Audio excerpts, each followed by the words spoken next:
जय गुरुदेव जी महाराज।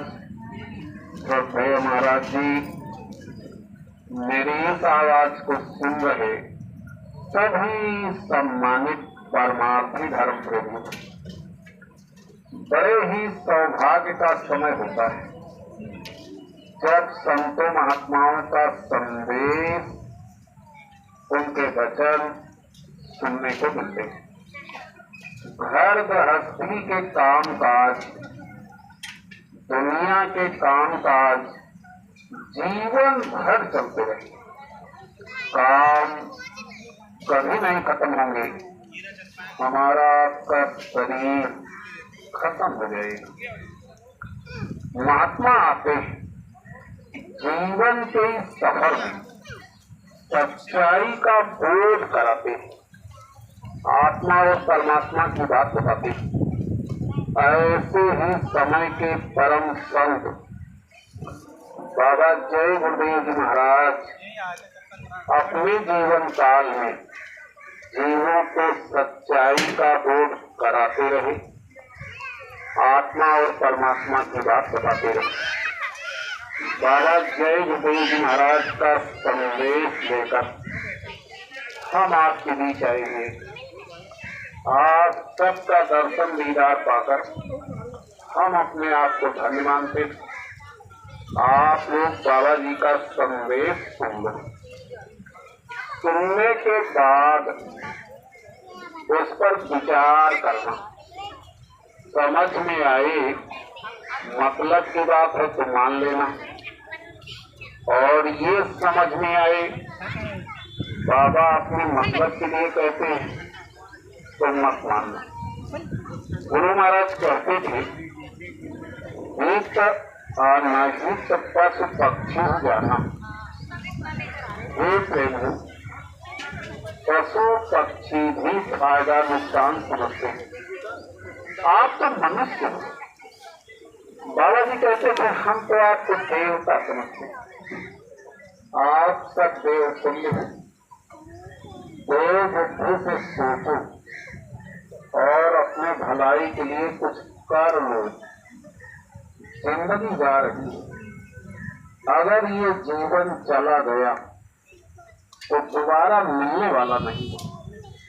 आप सारी धरती का धन ऐसे थाल में सजाकर किसी को दो और उससे कहो दोबारा मनुष्य शरीर दिला दो, आपको कोई दिला नहीं सकता।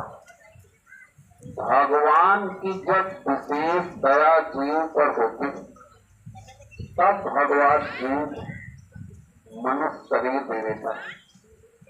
इससे बड़ी दया भगवान के पास दूसरी है ही नहीं, जो जीव को ऊपर कर दे।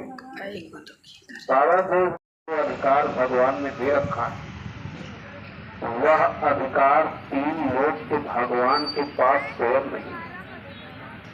बड़ा ताजुब लगता होगा, कौन सा ऐसा अधिकार मनुष्य शरीर में है और तीन लोग के भगवान के पास नहीं। तीन लोग के भगवान अपने स्थान पर बैठे बैठे प्रभु का दर्शन तो कर रहे हैं, लेकिन प्रभु के घर जा नहीं सकते। इस मनुष्य शरीर में इतना बड़ा अधिकार, आप अपने प्रभु से मिल सकते हैं। इतना बड़ा अधिकार पाने के बाद इसी दुनिया के काम में जिंदगी चली जाती है। महात्मा जब इस धरती पर आते हैं तो इसी बात को समझाते हैं। महात्मा कभी कथा कीर्तन नहीं सुनाते, महात्मा कभी इतिहास नहीं दोहराते। महात्मा इस धरती पर क्या करने आते हैं? वृक्ष कबहु नहीं फल भखे, नदी न संचय नीर, परमारथ के कारणे संतन धरा शरीर। संत इस धरती पर परमार्थ के लिए आते हैं। किस काम के लिए आते हैं? परमार्थ माने क्षमा करना, हम आपसे सवाल जवाब करने नहीं आए। बात कहने के ढंग होता है। जब कोई बात प्रभावी ढंग से कही जाती है तो मन पर चोट मारती बात याद रहती है। इसलिए हम आपसे कुछ पूछ लेते हैं, नाराज मत हो। आपने अपने जीवन में बहुत बार सुना होगा परमार्थ। हम आपसे ये जानना चाहते हैं परमार्थ माने क्या होता है। क्षमा करना, अरे आप जिस मिशन से जुड़े आप अपने मिशन के लक्ष्य को नहीं जानते, जाओगे कहां? बाबा जी ने कहा था लोग जानना चाहते हैं बाबा जी का लक्ष्य क्या है, उद्देश्य क्या है। गुरु महाराज कहते थे खुला लक्ष्य है शुद्ध परमार्थ। तो पूरा मत मानना, बताओ परमात्मा ने क्या होता है, कुछ बताओ तो अच्छा लगता है। पर सेवा और बताओ। पूरा मत मानना, ज्यादा देर हम सुनाएंगे नहीं, लेकिन सत्संग चेत करके सुना दो। तो किस बात का है कि हम लोग जहां खड़े हैं और आज तक ये नहीं जान पाए कि इसका उद्देश्य क्या है, तो दुनिया को क्या समझाएंगे। अब सुनो परमात्मा ने क्या होता है।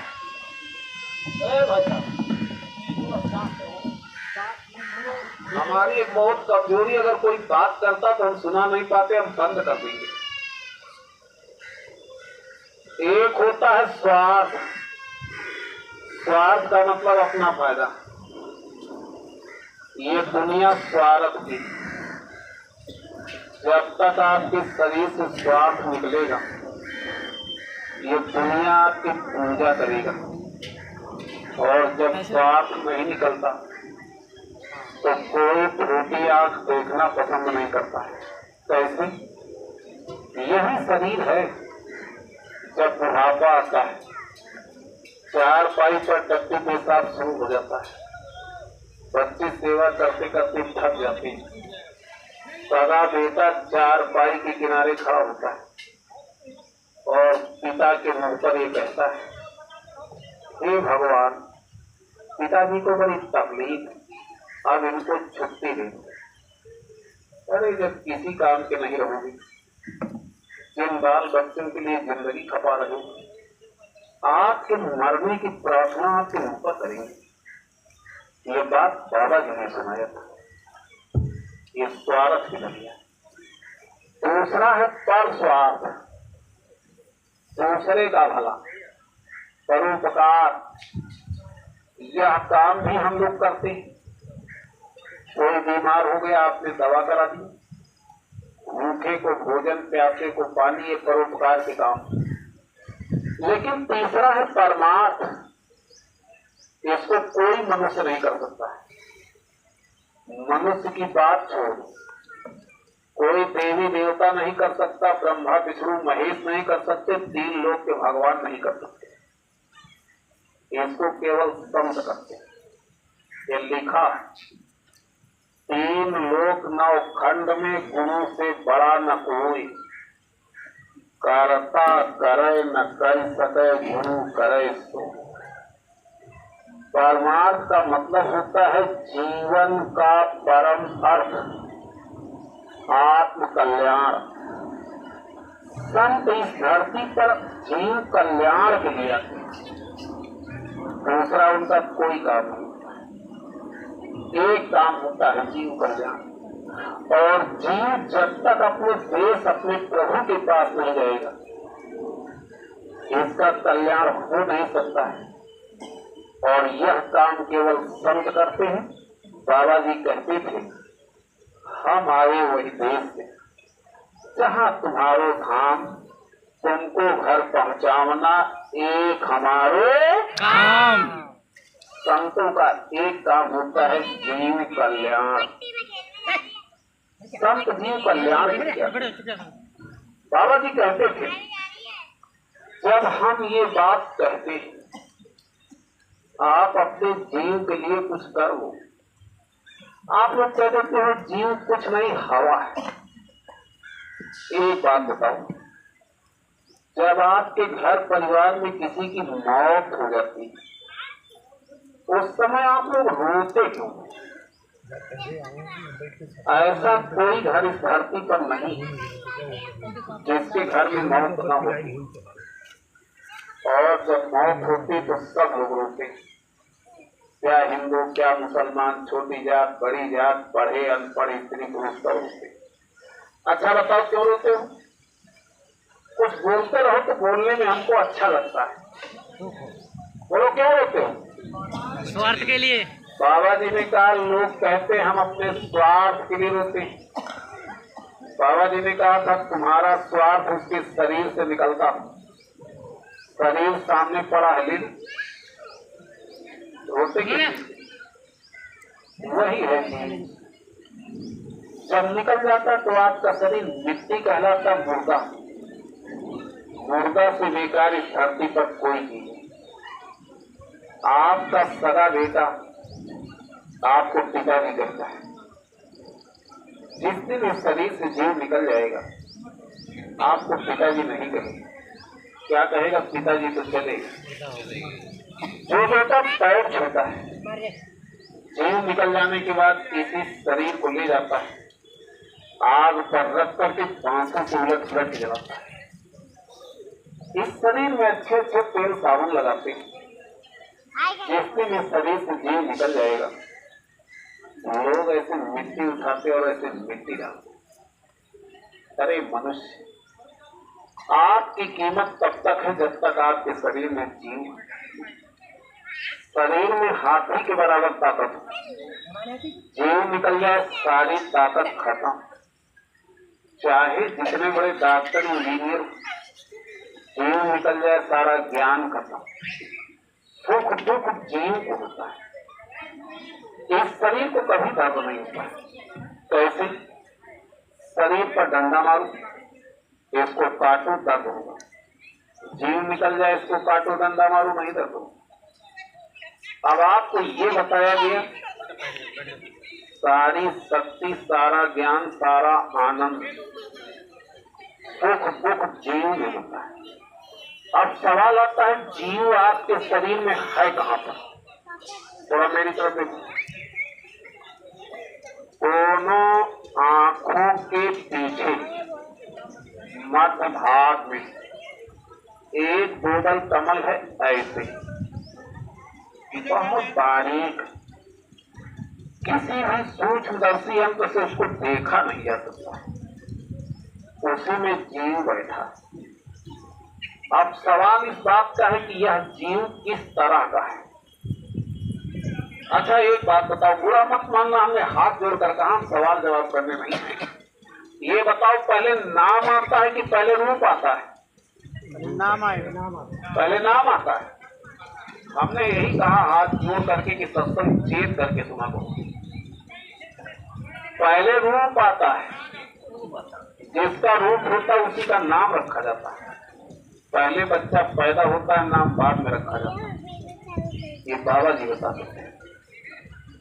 नाम आपने सुना जीव, इसका रूप क्या है, ये किस तरह का है? अब आप इसको, जितने संत इस धरती पर आए सबने एक ही बात बताया है, आत्मा परमात्मा का अंश है। अब सवाल इस बात का है कि परमात्मा किस तरह का है? बाबा जी बताते थे ये जो सूरज आप देख रहे हैं, ऐसे करोड़ों करोड़ों सूरज मालिक के एक एक रूम में प्रकाश करते हैं। कोटिन सूरज चांद सितारे रोम रोम में, उसी का अंश ये जीव है। जीव एक प्रकाश है, प्रकाश में गुण होता है। जैसे आपके सामने सूरज का प्रकाश फैला है, इसको आप तलवार से काटो, सारी धरती के बम डाल दो, प्रकाश कभी नष्ट नहीं होता। कभी समुद्रों का पानी डाल दो, सड़ेगा नहीं। आग बरसा तो जलेगा नहीं।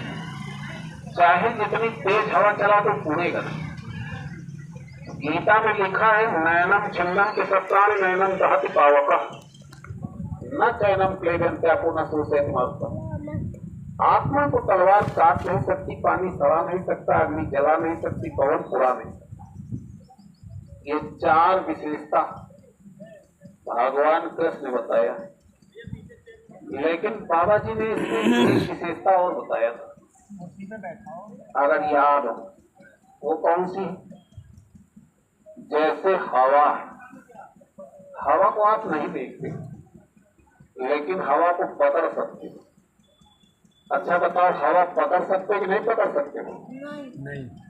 नहीं समझ में आ रहा। अरे गुब्बारा में भर लो, आपकी मोटरसाइकिल जीप कार सबके पहिया में हवा बंद, हवा पकड़ सकते हो। लेकिन ये प्रकाश आप देख रहे हो, इसको आप कैच करो, इसी चीज में अंधेरे में ले जाकर के खोलो, नहीं मिलेगा। इसीलिए आज तक कोई डॉक्टर वैज्ञानिक जीव को पकड़ नहीं पाया। अगर डॉक्टर जीव को पकड़ लेते तो जब आपके शरीर से जीव निकलता तो इसमें दूसरा जीव डाल देते और आप कभी न मरते।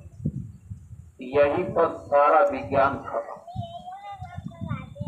बड़े बड़े विद्वान एक तर्क देते, जिस तरह से कपड़ा पुराना होता है, पुराना कपड़ा उतार करके हम लोग नया पहन लेते हैं, इसी तरह से जब शरीर पुराना होता है, आत्मा पुराना शरीर छोड़ देती और नया शरीर धारण कर लेती। ये बात सही है कि गलत है? सही। जोर से बताओ। सही है। चेत कर सुना करो सत्संग। एक बात बताओ, अगर डॉक्टर ये कह दे आपकी टांग में ऐसा रोग लगा है, अगर टांग नहीं काटी गई तो मौत हो जाएगी, रुपया लगेगा 5 लाख, आप डॉक्टर के पास जाते हो, पैसा देते हो और हाथ जोड़ करके कहती हो, डॉक्टर साहब हमारी टांग काट दो लेकिन हमारी जान बचा दो। भगवान न करे वो दिन देखना पड़े। जरूरत पड़ जाए तो आदमी दोनों टांगे कटा सकता है लेकिन मरना नहीं। और जब कपड़ा पुराना होता है तो हंसते हंसते बदल, दोनों में जमीन आसमान का अंतर होता है। एक बात लिख लेना, संत मत का सबसे बड़ा विरोधी विद्वान होता है। विद्वान आपको ऐसी तर्क संगत बात बताएंगे, समझने में लगेगा सही, और आप अपने परमार्थ से लाखों को दूर चले जाओगे। संतों ने ये बताया है, जन्मत मरत सुसह दुख।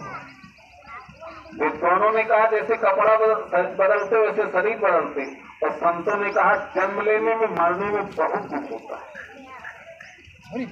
यहाँ का सिस्टम, जो पैदा हुआ हो मरेगा, जो मरेगा फिर पैदा होगा। यहाँ जन्म और मौत का चक्कर चलता है, इसलिए इस दुनिया में कोई सुखी नहीं। अरे प्रेमियों, सामने मौत खड़ी है, अभी मारे जाओ, और जहां मौत खड़ी हो वहां सुख कहा। जितने संत आए सब ने कहा नानक दुखिया सब संसारा। ये दुख की दुनिया, जीव का एक स्वभाव, जीव सुख चाहता है। देखो आप भी सुख चाहते हो, हम भी चाहते हैं। सुख के लिए मनुष्य करता क्या है? इस धरती पर साधन बनाता है। जैसे आपने मकान इसलिए बनाए कि सुख से रहे, गाड़ी खरीदा, मोबाइल खरीदा, सुई से लेकर हवाई जहाज तक जो भी आपने बनाया, इसलिए कि इनसे हमको सुख मिलेगा। लेकिन मिलता क्या है? डायरी में लिख लेना, जितना साधन उतना समस्या, और जितना भोग उतना रोग। इस दुनिया में जितना ज्यादा साधन बनाओगे उतना ज्यादा समस्याओं में फंस जाओगे। जितना ज्यादा आप सुविधा भोगी बनोगे उतना ज्यादा आप रोगी बन जाओगे। सहजो भाई ने इसको लिखा है, हरि में भोग रोग अरुभय। भगवान ने हर जीव को ऐसी भोग और रोग में उलझा दिया है। अब इस धरती पर कोई ऐसा नहीं जिसके जीवन में समस्याएं न हो। हर आदमी अपनी अपनी समस्याओं से संघर्ष कर रहा है। संघर्ष ही जीवन, और संघर्ष में कभी आराम नहीं मिलता। अरे मनुष्य, इंसान संघर्ष करते करते मर जाता है और ये नहीं जान पाता कि सुख है क्या। सुख के लिए संघर्ष करता है और संघर्ष ही जीवन है। मर जाता है, ये नहीं जान पाता कि सुख क्या है। अच्छा बुरा मत मानना, ये बताओ आप भी सुख चाहते, नहीं चाहते? अगर आपसे पूछा जाए कि सुख किसे कहते हैं, बताओ। इसका मतलब आप सुख को जानते नहीं, केवल ढूंढते हो। सुख क्या है यही संत बताते हैं। जब तक इस धरती पर संत नहीं मिलेंगे आप सुख शांति का भेद जान ही नहीं सकते। अब आप सुनो कि सुख किसे कहते हैं, ये कहाँ है और कैसे मिलेगा। 3 बातें जिसको आप ढूंढ रहे हो, इसी का भेद संत बताते हैं। तो सुख किसे कहते हैं? आपके अंदर जो भी इच्छा पैदा हो, आपकी इच्छा पूरी हो जाए, यही सुख। और आपकी इच्छा के खिलाफ जहां काम होता है, यही सुख है। यह ऐसी दुनिया है, आज तक इस दुनिया में न किसी की इच्छाएं पूरी हुई न पूरी होगी। बाबा जी कहते थे, अपूर्ण सृष्टि एक कमी का देश। रामचरितमानस में लिखा है, काम अछत सुख सपने हुआ है। एक महात्मा थे, उन्होंने लिखा है, जो 10, 20, 50 भय 100, वो ही 1000 तो लाख मंगई। कोटि अरब खरब असंख्य, पृथ्वी पति होने की चाह जगेगी। स्वर्ग नरक पर राज चले, तो लोक का राज मंगेगी। सुंदर एक संतोष विनायक कृष्णा के अन्य करो मत। प्रेमियों, ये अपूर्ण। यहाँ न तो किसी की इच्छाएं पूरी हुई है न पूरी हुई। अरे कोई नहीं चाहता कि मरूं, लेकिन मरना पड़ेगा यार की इच्छा के खिलाफ काम। और ये सबके साथ साथ है। अगर आपको इस धरती का राजा बना दिया जाए तो भी आपको मरना है। चाहे जितने बड़े डॉक्टर इंजीनियर बन जाओ तो भी मरना है। तो सुख किसे कहते हैं? आपकी इच्छा के मुताबिक काम हो, ये सुख है। अब सवाल ये है कहां? इसका भी भेद संतों ने बताया है। रामचरितमानस में लिखा है, नीन सुखी जहां नीर अगाधा, जिन हरि शरण एको बाधा। मछली को वहां सुख मिलता है जहां अथाह जल होता है। इसी तरह से जब तक ये आत्मा अपने प्रभु से नहीं मिलेगी, इसकी तकलीफ जाने वाली नहीं है। बाबा जी सुनाते थे, धाम अपने चलो भाई पराए देश, क्यों नहीं रहना काम अपना करो जाई पराए काम। क्यों फंसना? जगत का रंग सब मैला, संसार तो मैला है, यहाँ न किसी को सुख मिला है न मिले। अब सवाल आता है कि जीव का देश कहाँ? बुरा मत मानना। अगर आप ये मानते गंगा स्नान करने से जीव को मुक्ति मिल जाएगी, अगर आपसे ये पूछा जाए क्या ये जीव गंगा जी से आया है, तो कहीं प्रमाण नहीं मिलता कि जीव गंगा जी से आया। बाबा जी ने कहा था गंगा के किनारे खड़े होकर देखो, मछुआरे लोग जाल डालते हैं, मछलियों को पकड़ते हैं और उन पर छुरी चलती है। अरे मनुष्य, जिसको गंगा में जन्म मिला उस पर तो छुरी चलती है, और आप एक दिन दो दिन स्नान कर लोगे तो मुक्ति कैसे मिलेगी? कभी सोचा है? अगर आप ये मानते हो कि तीर्थों में जाने से उद्धार हो जाए, तो ये आत्मा किसी तीर्थ से नहीं आई। किसी तीर्थ में आपको बंद कर दिया जाए, व्याकुल हो जाओ। ये आत्मा न मंदिर की है, न मस्जिद की, न हिंदू की, न मुसलमान की, न देवी की है, न देवता की है, न ब्रह्मा की है, न विष्णु की है, न शंकर की है, न राम की है, न कृष्ण की, न हनुमान। शशि पर सूरज, सूरज पर शशि है, ता ऊपर मठ छावा है, वह घर हमका को न बतावा, जीव जहाँ से आवा है। जीव कहाँ से आया? कभी आपने सोचा है? बाबा जी ने कहा जब ये बात कही जाती है तो लोग नाराज हो जाते हैं। क्यों नाराज होते? लोग ये कहने लगते हैं कि जय गोंडे वाले देवी देवता नहीं मानते, गंगा यमुना नहीं मानते। महात्माओं के सामने एक समस्या खड़ी हो जाती है, हाँ कहूं तो है नहीं, ना कहे अति कष्ट, याही से संत जन कह न सके स्पष्ट। महात्मा अपनी बात इशारे में कहते हैं। अगर वो ये कह दे कि जो पूजा पाठ करते इससे उद्धार हो जाएगा तो होना नहीं, और जब आपको समझाते तो आप ये कहते हो कि ये देवी देवता नहीं मानते, गंगा यमुना नहीं मानते। इसलिए महात्मा जब इस धरती पर आते हैं तो अपनी बात इशारे में कहते हैं। बाबा जय गुरुदेव महाराज ने इशारे में क्या कहा, इसको सुनो।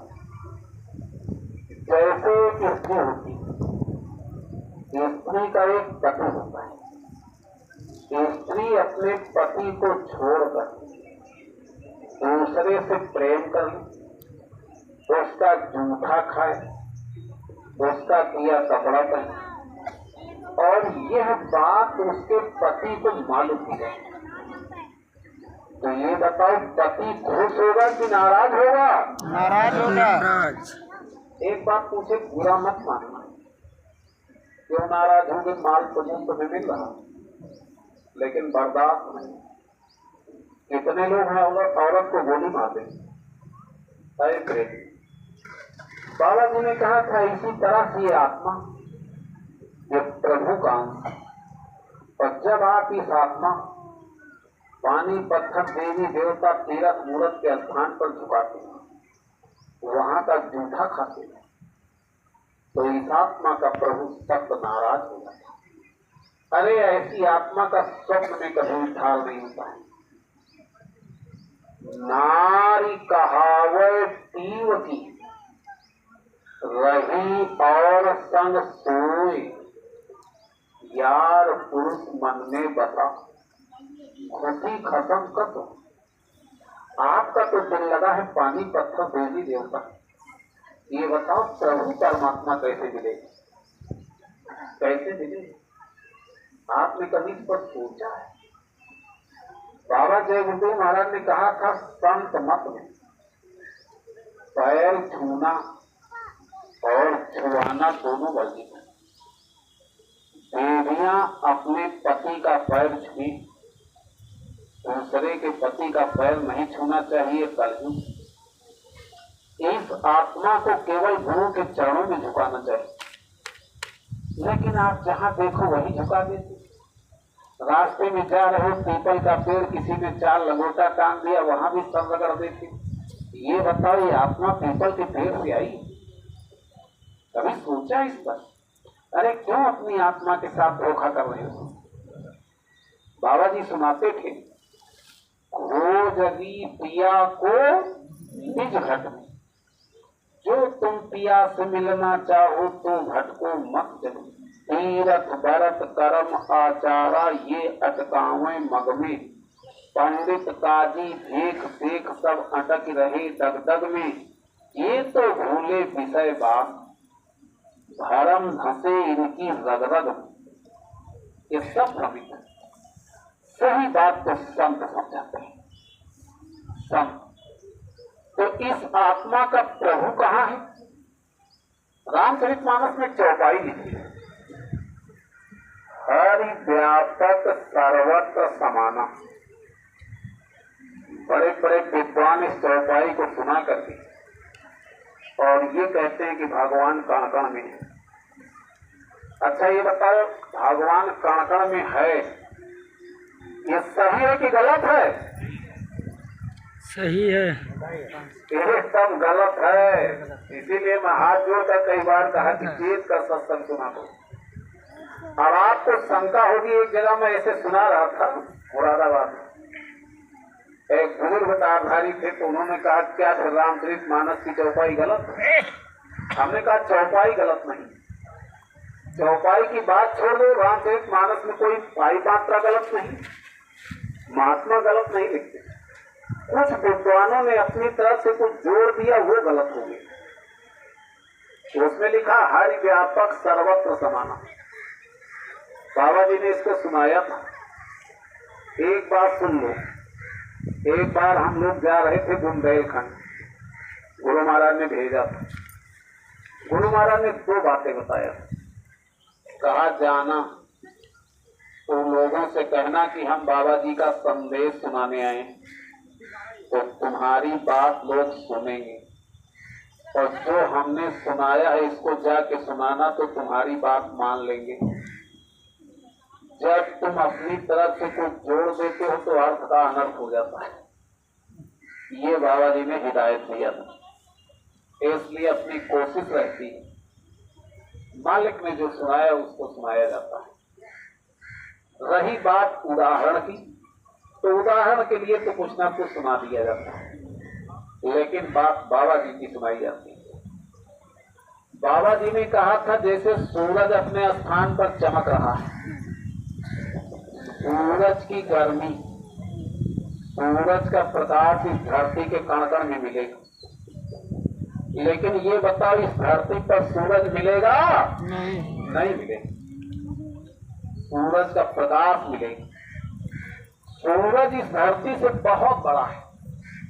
हमने सुना 16,000 गुना बड़ा है, वो यहाँ टिक ही नहीं सकता। और जिस प्रभु के एक एक रूम में ऐसे करोड़ सूरज प्रकाश करते हो, प्रभु इस धरती पर कैसे रह सकता है? आज तक प्रभु इस धरती पर ना आया है, ना आएगा। प्रभु कहाँ है? यह भी महात्माओं ने बताया। बिना संतों के आप कुछ नहीं जान सकते। रामचरितमानस में लिखा है एक अनीह अनामा, आज सच्चिदानंद प्रभु नाम। वह प्रभु एक, उसका वर्णन नहीं किया जा सकता। आज न कभी जन्म लेता है न मरता है, और यहाँ का तो सिस्टम जो पैदा हुआ है यहाँ वो मरेगा। सच्चिदानंद सत्य है, चेतन आनंदमय, ऐसा वो प्रभु और उसका देश। उस प्रभु की शक्ति कण कण में विराजमान है। अगर प्रभु अपनी शक्ति को यहाँ से समेट ले तो यहाँ प्रलय हो जाएगी। प्रभु यहाँ नहीं, ना आया है ना आएगा। वो तो इतनी ऊंचाई पर है, करोड़ों जन्म चाहे जितने तेज वहां से चलो पहुंच नहीं सकते। मालिक वहां बैठा है। इस कलयुग में जिंदगी 100 साल की है। अब तो 100 साल भी नहीं लोग जी पाते। बाबा जी कहते थे 12 बरस तक साधना नहीं हो सकती, वैसे पूज्य महाराज जी कहते 5 बरस की उम्र से कर सकते।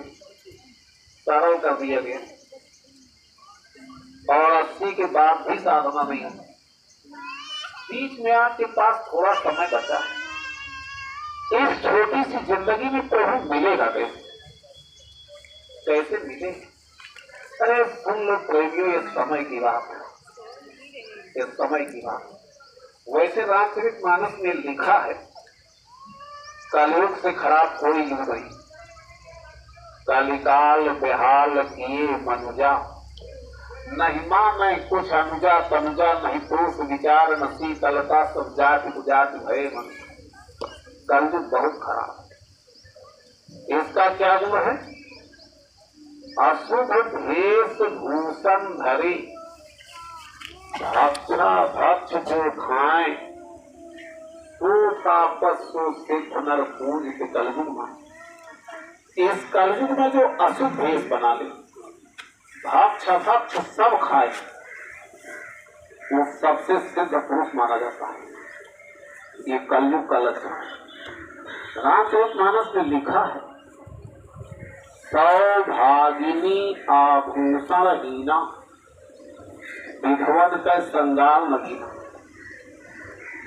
वेश्या ओढ़े खासा मखमल, गले मोतियन हार, पतिव्रता का जुए न खद्दर, सूखा करत आहार, निरंजन धन्य तुम्हारो दरबार।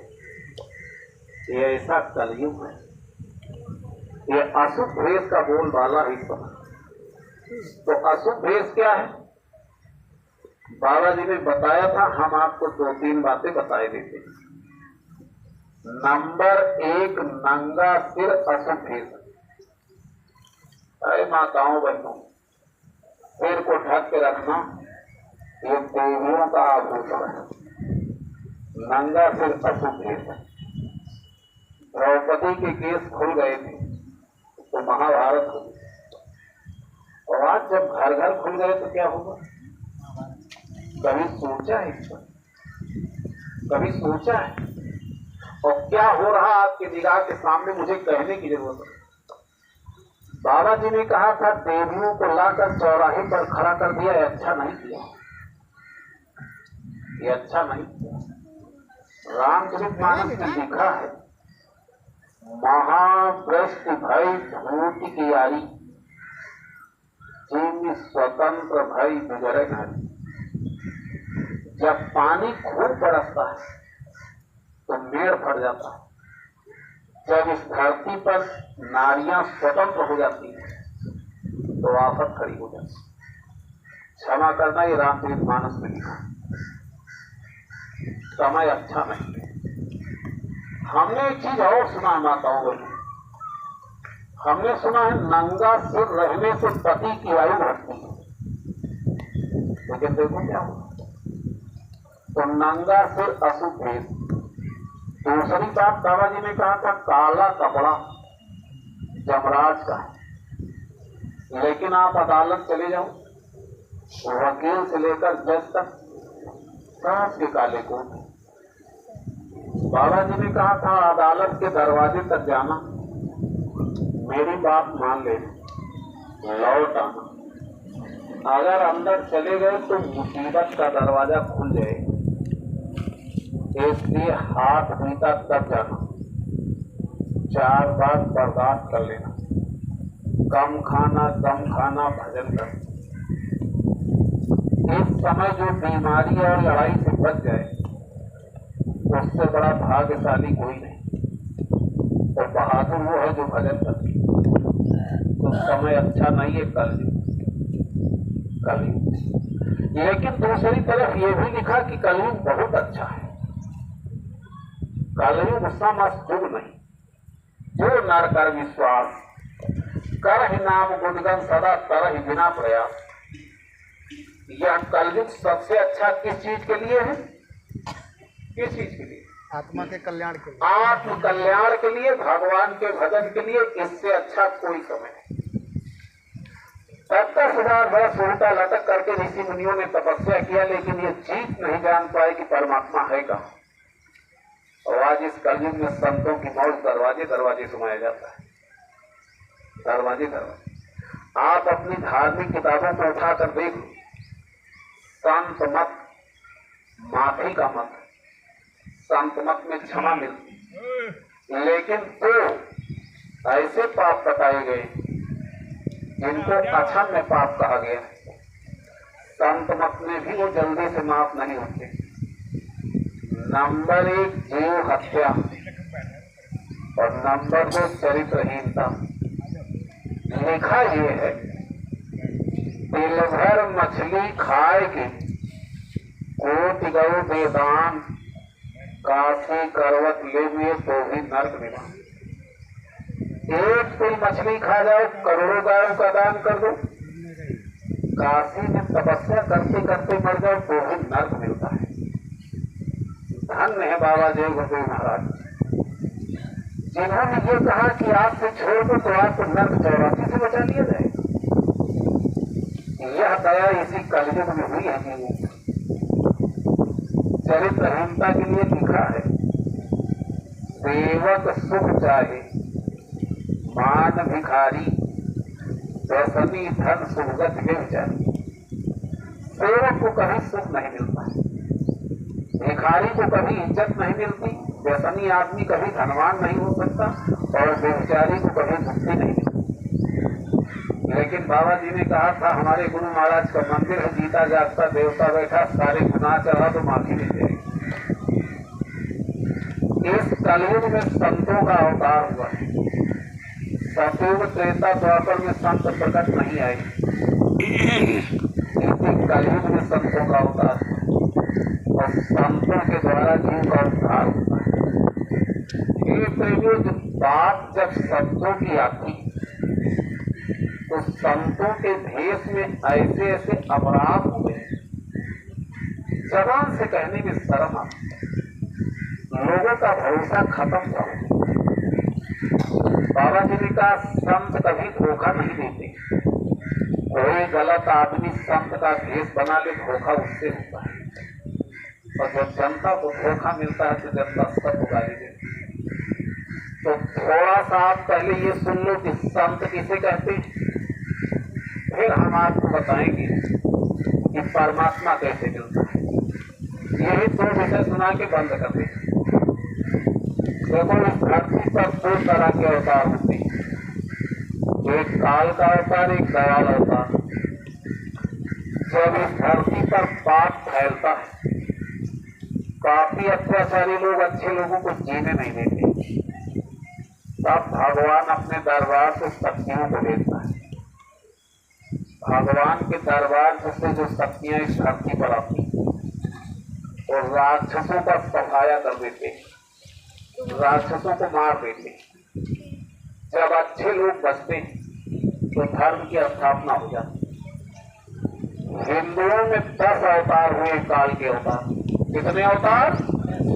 अरे थोड़ा पीछे वाले भी बोलते रहो, मेरी बात सुन लो। मैं लखीमपुर में सत्संग सुनाने गया था। एक बहुत बुजुर्ग, 90 साल उनकी उम्र, सत्संगी, लेकिन आज भी वो किताब पढ़ लेते बिना चश्मा। तो एक किताब पढ़ के सुना रहे थे कि अगर कोई कथावाचक पान, तंबाकू, सुपारी खाकर कथा सुनाता है तो उसको सूअर का जन्म मिलता है। अगर श्रोता सत्संग में सोने लगे तो उसको अजगर का जन्म मिलता है। और यह ऐसा विषय है, इसको जब आप सुनने लगते तो बड़ी जल्दी नींद आती। इसलिए हम आपसे कुछ पूछ रहे। हिंदुओं में 10 काल के अवतार हुए। कितने अवतार? 10। 5 तो हुए हैं सतयुग में, कच्छ, मत्स्य, बारा, नरसिंह और वामन। जिस समय समुद्र मंथन हो रहा था, मथानी समुद्र में धंस जा रही थी, तब भगवान कछुआ का अवतार लेकर के मथानी के नीचे पीठ लगाया। भगवान कछुआ बनकर आए। हिरण्यकश्यप को मारने के लिए भगवान नरसिंह का अवतार लिया था। हिरण्यकश्यप का भाई हिरण्याक्ष जहां रहता था वहां टट्टी की खाई लगवाए था। टट्टी की खाई इसलिए लगवाया था कि गंदगी में कोई भगवान आएगा नहीं और मुझे कोई मार नहीं सकता। तब भगवान ने 12 का अवतार दिया था। 12 कहते सुअर। राजा बलि के यहाँ भगवान 52 अंगुल के बन के आए और 3.5 कदम जमीन मांगा था, 3 कदम में 3 लोग नाप दिया था। और एक अवतार मछली का, ये 5 अवतार सतयुग में हुए हैं। 3 हुए हैं त्रेता में, राम लक्ष्मण परशुराम, और 2 हुए हैं द्वापर में, कृष्ण और बलराम। ये प्रेमियों ये काल के अवतार थे। इनका एक काम था राक्षसों को मारना, नाराज मत होना। ये 10 अवतार एक भी जीव का कल्याण नहीं किया है। ये बात आपको खराब लग सकती है, लेकिन मैं हाथ जोड़कर कह रहा हूं कि अपने संयम को बरकरार रख के बात को सुन। ये काल के अवतार थे। इनका काम था राक्षसों को मारना, सज्जनों की रक्षा करना, धर्म की स्थापना करना। एक भी जीव का उद्धार इन्होंने नहीं किया है। अब आप कहने लगते हो कि भगवान राम ने सबरी को तार दिया, अहिल्या को तार दिया। जिस समय भगवान राम और सबरी की मुलाकात हुई तो भगवान राम ने सबरी को नौभा भक्ति बताया। रामचरितमानस में लिखा, पढ़ लेना, हम आपको सुनाई देंगे। प्रथम भक्ति संतन कर संगा, दूसरी गति मम कथा प्रसंगा, गुरु पद पंकज सेवा, तीसरी भक्ति अमान, चौथी भक्ति मम गुणगन करो कपट तज्ञा, पंचम भजन सुभेद प्रकाशा, मंत्र जाप मम दृढ़ विश्वास, सततम शील विरति बहुकर्मा, निरत निरंतर सज्जन धर्म, सप्तम सज्जन मोह मन देखे, मोहते अधिक संत कर लेखे, अष्टम यथा लाभ संतोषा, सपने हो नहीं देखे परदोषा, नवम सरल सत्संग छलहीना, मम भरोसी असुरदीना। भगवान राम ने नवधा भक्ति बताया और अंत में कहा, बहन हमारे भरोसे मत रहे, संतों के पास जाओ, उनसे कथा सुनो, उनकी सेवा करो, भजन करो, सत्संग में आते जाते रहो, दुनिया के बहुकर्म से अलग रहो।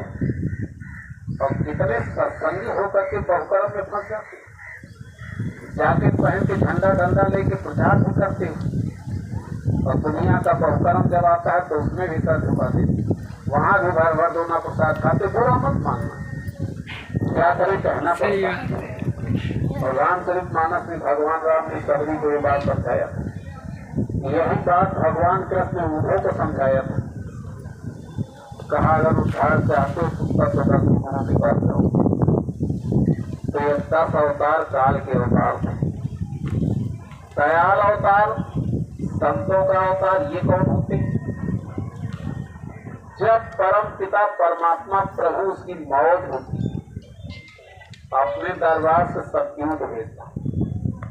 देखो, भगवान कछुआ बनकर आ गए, नरसिंह बनकर आ गए, बाराह बनकर आ गए, लेकिन संत जब इस धरती पर आते हैं तो केवल मनुष्य रूप में आते हैं, और इसी भारत देश में आते हैं। विदेशों में संत न आए हैं न आएंगे, और इसी धरती पर आते हैं। अवतार कभी गर्भ से नहीं होता है, अवतार और जन्म में अंतर होता है। जन्म माँ के गर्भ से कर्मों के मुताबिक होता है। संत कभी माँ के गर्भ से नहीं पैदा होते। पानी से पैदा नहीं, श्वासा नहीं शरीर, भोजन कुछ करते नहीं, ऐसे संत कभी। भाग भोगए भाग उपजय, भग से बचा न कोई, भाग भोगे से जो बचे संत कहावे। संत उनको कहे। ऐसे संत रहते कहाँ? बड़े बड़े विद्वान कहने लगते हैं असली संत यहाँ कहाँ मिलेंगे? हिमालय की कंदराओं में अखंड ध्यान में लीन रहते, ये झूठ। संत कहाँ रहते हैं? संत मही विचरण के हेता, जड़ जीवन का करें सके। संत इस धरती पर घूम घूम करके जीव कल्याण का संदेश देते। कितने लोग कहते हैं संत असली अपने हाथ से रुपया नहीं छूता है, जूता नहीं पहनता है, गाड़ी नहीं देता है, ये सब बकवास, ये सब झूठ। संतों का एक काम होता है जीव कल्याण, उसके लिए वो सारी व्यवस्था करते। सारा इंतजाम करते थे। संतों में गुण क्या होता है? अच्छा, संतों का एक गुण हमको बता दो, आप लोग कुछ बता दो, क्या सुनते हो बताओ। जब आज तक आपको संतों का एक गुण नहीं, आप तो सुनते क्या? सुनो, संत जिस जीव को देख लेते, जिसको छू भी, जिस पेड़ का फल खाते, उन सबको दोबारा मनुष्य शरीर मिल जाता है। आप जीवन भर पाप करो और अंतिम सांस में अगर आपने संत का दर्शन कर लिया तो नरक नहीं जा सकते। और जीवन भर अच्छा काम करो, एक भी गलती हो जाए तो नरक चले जाओगे। ये संतों का गुण है। संत जा रहे, उनके शरीर से जितने दूध घास कीड़ा मकोड़ा टकरा जाते, सबको दोबारा मनुष्य शरीर मिल जाता है। तब महात्माओं ने ये बात कहा, संत तरस को जाइए तब ममता या अभिमान क्यों जो पद आगे धरें कोटि जग। अरे संतों की तरफ एक कदम बढ़ता तो करोड़ों यज्ञ का फल मिलता है। करोड़ों यज्ञ करा डालो, लेकिन ये निश्चित नहीं कि दोबारा मनुष्य शरीर मिल जाए। लेकिन आपने संत का दर्शन कर लिया तो लिखा है, सोना काई ना लगे, लोहा घुन्ना खाए, भला बुरा सतगुरु भगत कबम नरक न हो। कब नरक मिल जाए? ऐसा नहीं कि बाबा देवों के चेला सब दूध के धोए। अरे हम लोग मनुष्य हैं, गलतियां हम लोगों से नहीं होती, लेकिन जिसको संत मिल जाते वह जीव कभी नरक 84 नहीं जाता। जय गुरुदेव। तब ये चीज लिखी गई कि यह तन किसकी बेलरी, गुरु अमृत के खान शेष दिए सतगुरु मिले तो भी सस्ता जा। गला कटाने पर संत मिल जाए तो सौदा सस्ता हो। और जब तक इस धरती पर संत नहीं मिलेंगे, जीवन उद्धार होगी। ऐसे समर्थ संत सतगुरु बाबा जय गुरुदेव महाराज, जिनका संदेश हम आपको सुना रहे। आपको शंका होगी कि माँ के गर्भ से नहीं पैदा होते सब, तो बाबा जी की जन्मभूमि का दौरा है। मर्यादा रखने के लिए संत यहाँ सब बना लेते हैं। बाबा जी कहते थे, हम आए वह देश से, कहा हम आए जहाँ तुम्हारो राम। हम लोग इतने लोग बैठे, किसी को नहीं पता कहाँ से आए हो। और गुरु महाराज कहते थे, हम आए वह देश से जहाँ तुम्हारो धाम, हम वहां से आए। वो तो इस व्रत लोग की मर्यादा को रखने के लिए यहाँ सब बना लेते। जब ऐसे संत आते हैं तब बताते हैं कि परमात्मा कैसे मिलता है, प्रभु कैसे मिलेगा। इससे पहले एक सवाल खड़ा होता है, आत्मा और परमात्मा के बीच कौन सी ऐसी चीज है जो आत्मा को परमात्मा से मिलने नहीं देती। पहले आप इसको जानो। और जो चीज नहीं मिलने देती, सिर्फ उस पर्दे को आप खत्म कर दो तो एक पल नहीं लगेगा परमात्मा मिल जाएगा। और जब तक वो पर्दा खत्म नहीं होगा, करोड़ों युगों बैठ करके तपस्या करो, स्वप्न में परमात्मा नहीं मिलेगा। अब सवाल आता है कि आत्मा और परमात्मा के बीच में किस चीज का पर्दा है जो आत्मा को परमात्मा से मिलने नहीं देता। कुछ बताओ तो अच्छा लगता है। मोह और बताओ, माया मन और बताओ, आशा और बताओ, आशा तृष्णा सब गलत है। बुरा मत मानना।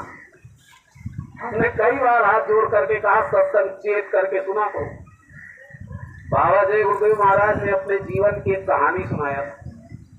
गुरु महाराज सुनाते थे कि एक बार मैं पैदल जा रहा था, गर्मी का महीना, प्यास लगी थी, दरवाजे पर कुआं था, कुआं पर लोटा बाल्टी रखा था, पानी पीने के लिए चला गया।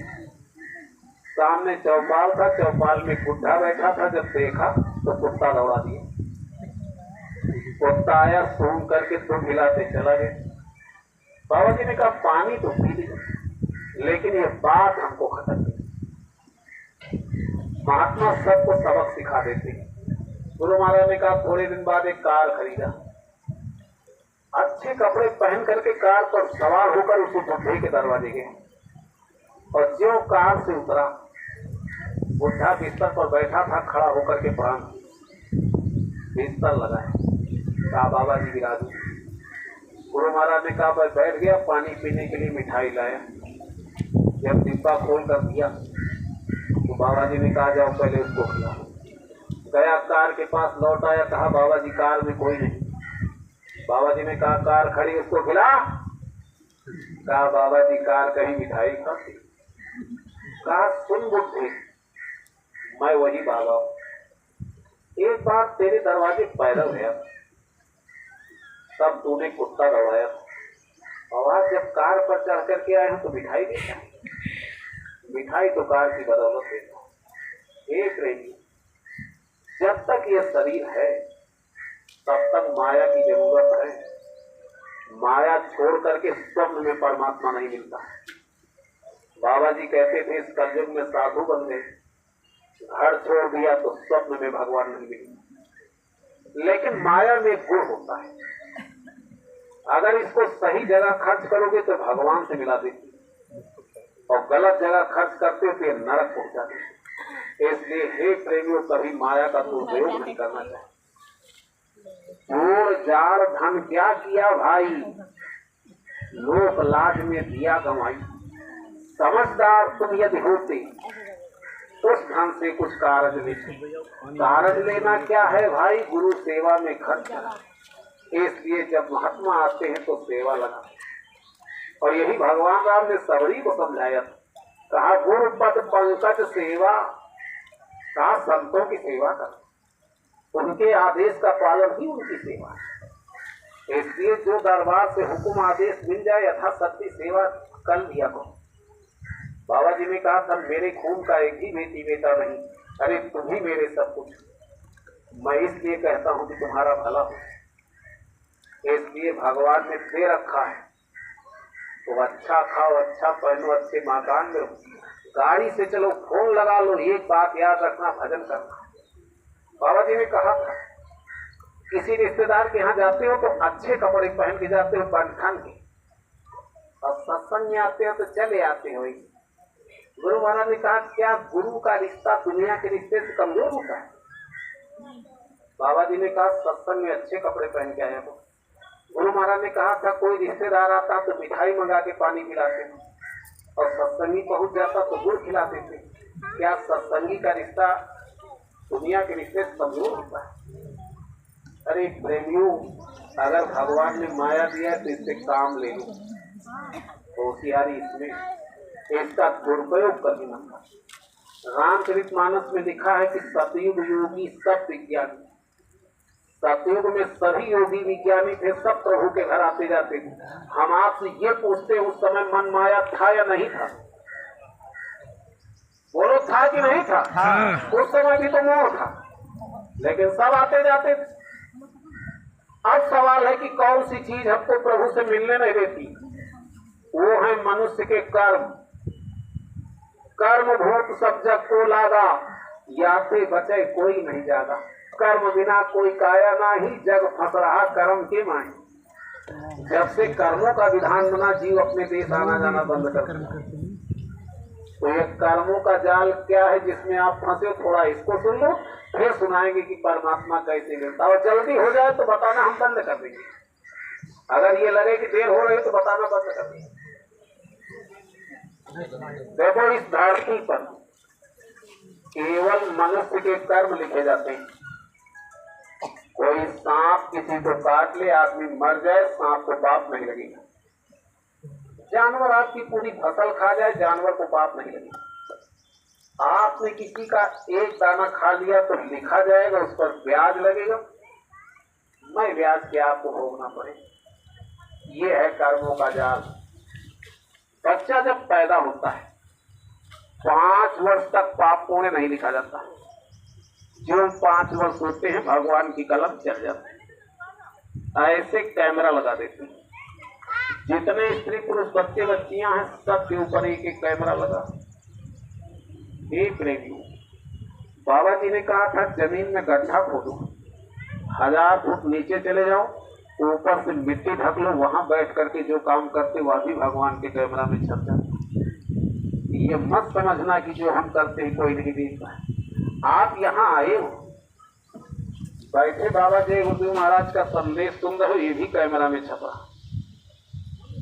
आज भले आपकी समझ में कुछ ना है, जिस दिन भगवान के दरबार में कैमरा खुलेगा इसकी कीमत मिलेगी। जानते इसकी क्या कीमत है? आधी घड़ी का सत्संग और तप के बरस 1000।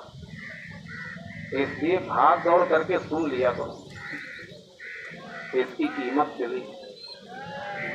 जब आपका समय पूरा होगा कैमरा बंद हो जाएगा। मौत के सिपाही जमदूत वहीं से आवाज लगाते हैं। जमदूतों की आवाज में एक विशेषता होती है। क्या विशेषता होती है? जैसे हम आपका नाम लेकर पुकारें, आप सुनोगे, आपके बगल में कोई बैठा वो भी सुनेगा। लेकिन जब जमदूत आवाज लगाते हैं तो जिसका नाम लेकर पुकारेंगे वही सुनेंगे, दूसरा न सुन सकता है न देख सकता है। जमदूतों की आवाज सुनते ही आदमी के होश हो जाते, धड़ाम से गिरता है। मौत के समय इस शरीर से जीव को निकाला कैसे जाता? अरे सुन लो प्रेमियों, ये आपके ऊपर अभी बीतेगा। ये कथा कीर्तन सुनाने हम नहीं आए। मौत में होता क्या है इसको सुनो। जमदूत आते एक पैर छाती पर रखते, एक पैर घाटी पर रखते। मन बुद्धि चित्त प्राण को जब यहां से समेटते हैं तो आप छू के देखना, मौत के समय आदमी का सबसे पहले पैर ठंडा होता है। ऐसे शरीर ठंडा होता हुआ था उस समय हड्डियां चकाचक टूटती। बाबा जी बताते थे एकदम बम की आवाज कुछ नहीं, इससे जोर की आवाज होती है जब ये हड्डियां तोड़ते हैं। जब उस समय इतना दर्द होता है जिसको लिखा नहीं जा सकता। आदमी तड़फड़ाया करता है, आंखों से आंसू बहा करते हैं। अरे प्रेमियों, बहुत लोग ऐसे मौत के समय टट्टी पेशाब हो जाता है। ये दुर्दशा मौत में होती है। बाबा जी कहते थे मान लो स्त्री का समय पूरा हो गया, जमदूत मार मार करके उसके शरीर से प्राण निकाल रहे, वो बेचारी तड़प रही, चिल्ला रही, और सगा पति ऐसे मुंह देखता। अरे माताओं बहनों, ये बताओ उस समय आपका पति आपको बचा लेगा? बोलो बचा। वैसे पति के सामने पत्नी को कोई गाली दे दे तो पति से बर्दाश्त नहीं होगा, झगड़ा करेगा। लेकिन आए प्रेमियों, इसी जिंदगी में एक समय आता है आपके सामने आपकी औरत मारी जा रही है और आप ऐसे मुंह देखते। औरत के सामने पति मारा जा रहा है, आपके सामने आपका पिता मारा जा रहा है और आप ऐसे मुंह देखते। ये बताओ उस समय कोई बचा लेगा? नहीं बचा लेगा, यही हम बताने आए। बड़ा ताजुब लगता हुआ, हमारी बहुत सी बातें आपको ताजुब सी लगती रही। जीव के 2 साथी होते हैं, नंबर 1 सदगुरु, नंबर 2 भगवान का भजन। बाबा जी मंच से कहते थे गुरु से प्रीति कर पहले बहुरी घट शब्द को सुनना, मान 2 बात यह मेरी करे मत और कुछ न। अगर किसी सच्चे गुरु से नाम लेकर आपने भजन कर लिया तो जमदूत आपसे नजदीक नहीं आते। आप जब चाहोगे तब जाओगे, आपकी इच्छा के खिलाफ फिर कुछ नहीं होगा। और अगर इस काम को नहीं किया तो सारी धरती की फौज लगा दो, डॉक्टर बुला लो, आपको कोई बचा नहीं सकता। ये 2 चीजें आपकी हैं, गुरु और भजन।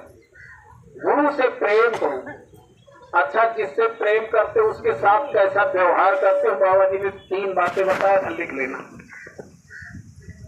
जिससे प्रेम करते उसके घर आते जाते हो, इसलिए संगत में आते जाते रहा करो। जिससे प्रेम करते उसका कहना मानते हो। दरबार से जो आदेश आए यथाशक्ति कर लिया करो, और जिससे प्रेम करते उसका कभी नुकसान नहीं करते। अपना नुकसान बर्दाश्त कर लेना, लेकिन संगत का नुकसान मत कर। संगत झूठी है, ये प्रेम की परिभाषा है। ये दो चीजें जीव को कैसे बचाते बाद में बताएंगे। पहले आप ये सुनो, जब इस शरीर से जीव को निकालते हैं तो कहाँ ले जाते हैं और जीव के साथ क्या क्या होता है। अरे होगा अभी आपके साथ। बाबा जी ने कहा था, जैसे किसी बदमाश को पुलिस पकड़ती है तो मार पीट करके तलाशी ले लेती, बस इसी तरह से जब इस शरीर से जीव को निकालते हैं तो जमदूत रास्ते में जीव को बहुत मारते हैं। वहां कोई मिलेगा नहीं, जीव हाय हाय करके चिल्लाता है। खटिया से भुइया कर ब्याहें, छूट जाई हैं धन धाम, तो कहाँ कबीर तब का करी हो जब जम से परी है कहा। क्या करोगे, अभी समय है, कुछ कर लो, कुछ कर लो अपने लिए। जीव चिल्लाता छोड़ दो। जमदूत कहते देख तूने अपने जीवन में ये काम अच्छा किया है, इसका पुण्य दे दे तो छोड़। जीव कहता ले, मार पीट करके जीव के सारे पुण्य रास्ते में छीन लेते हैं। जमदूत मालिक की अदालत में जीव नंगा खड़ा होता है। वहां आपसे ये नहीं पूछा जाएगा कि आप किस जात के हो, किस धर्म को मानते, कहां से आए हैं। वहां आपका कैमरा उतारा जाए और आपको दिखाया जाए। बाबा जय गुरुदेव महाराज कहते थे, अगर आपने अपने जीवन में कभी चोरी किया है तो जहां किया है, जिस तरह से किया है उसी तरह से उसमें छपा है। ऐ सुनने वाले प्रेमी, जरा अपने दिल पर हाथ रख करके सोचो, आपने अपनी जिंदगी में कौन कौन सा कर्म किया है। अरे प्रेमियों, ऐसे ऐसे कर्म बन जाते हैं शरीर से जिनको हम लोग शर्म के मारे किसी से कह नहीं पाते, और वो सब आपको दिखाए जाए। बच जाओगे, वहां आपको दिखाया जाए। अगर किसी को मारा है, काटा है, अच्छा बुरा कर्म किया है, जहां किया है, जिस तरह से किया उसी तरह से उसमें छपा। जब जीव देखता है तो शर्म से आंखें झुक जाती है और चिल्लाता है माफ कर। भगवान ने आज तक न माफ किया है न करेगा। माफी संतों के दरबार में मिलती, भगवान के दरबार में न्याय मिलता है। सच्चा न्याय करता है, पक्षपात नहीं होता। तो न्याय में दो चीजें देता है। कितनी चीजें? अरे बोलो, कितनी चीजें? दो। कौन कौन सी? नरक और स्वर्ग। नरक और स्वर्ग। गलत। देखो, चेत का सुना करो सत्संग। बाबा जी मंच से सुनाते थे, कर्म जो जो करेगा तू वही फिर भोगना भरना। दो चीजें देता है भगवान फल में। अगर आपने किसी को मारा है तो भगवान उसकी सजा देगा, सजा भोगना पड़ेगा। और जिसको मारा है अगले जन्म में मारेगा, बदला देना पड़ेगा।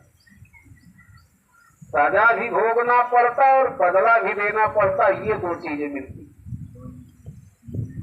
अगर आपने किसी को मारा है तो सजा मिलेगी, और याद रखना अगले जन्म में तुमको मारेगा। अगर किसी की इज्जत बिगाड़ा है तो सजा अलग, और वो तुम्हारी इज्जत को बिगाड़ेगा। बाबा जय गुरुदेव महाराज सुनाते, भगवान कृष्ण का अंतिम समय था। नदी के किनारे बैठे थे, पैर में पदम चमक रहा था। बैलिया दूर से देखा, सोचा कोई हिरन पानी पी रहा, उसकी आंख चमक रही, तीर चला लगा। तीर आया, बैलिया देखा तो हाथ जोड़ा, कहा भगवान बड़ी गलती हो गई, अनजान में मार दिया। तब भगवान कृष्ण ने कहा था तुम्हारी कोई गलती नहीं।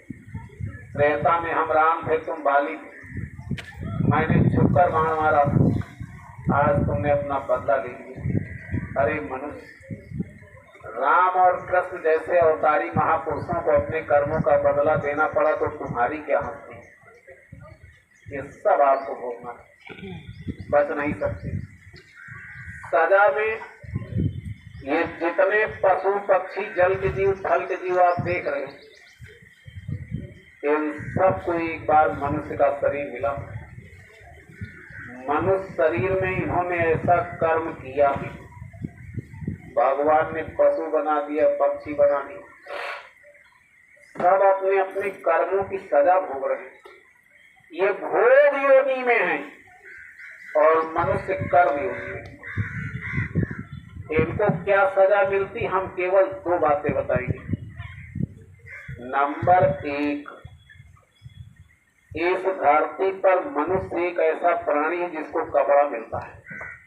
अरे मनुष्य, आपके पास जाड़े के कपड़े अलग, गर्मी के अलग, बरसात के अलग, कहीं आते जाते हो कपड़े अलग। जब इस शरीर से निकाल करके भगवान अलग कर देगा, पूरा मत मानना कपड़ा नहीं मिलेगा, नंगे घूमना। क्या जाड़ा, क्या गर्मी, क्या बरसात आपको बर्दाश्त करना। अरे बीमार हो जाते हो, अस्पताल चले जाते हो, दवा ले लेते हो। ये जितने पशु पक्षी हैं सबको बीमारियां लगती, कोई इनको दवा देता है? अरे सब तड़प तड़प के मरते हैं। हमने यहाँ तक देखा, लोगों के घर में सुबह भोजन बनता है, बच जाता, दोपहर को नहीं खाते, फेंक देते। देखो इनको तो पेट भर रोटी नहीं पाते। कितने घर के डंडे खाते, जब भूख नहीं बर्दाश्त होती तो गांव के बाहर जाके टट्टी खाना पड़ता। अरे मनुष्य, ये सब मनुष्य है। नहीं भगवान का भजन किया, नहीं महात्माओं के सत्संग में गए, आज ये दुर्दशा। क्षमा कर, लिखा करके आए इसी शरीर में रहेंगे।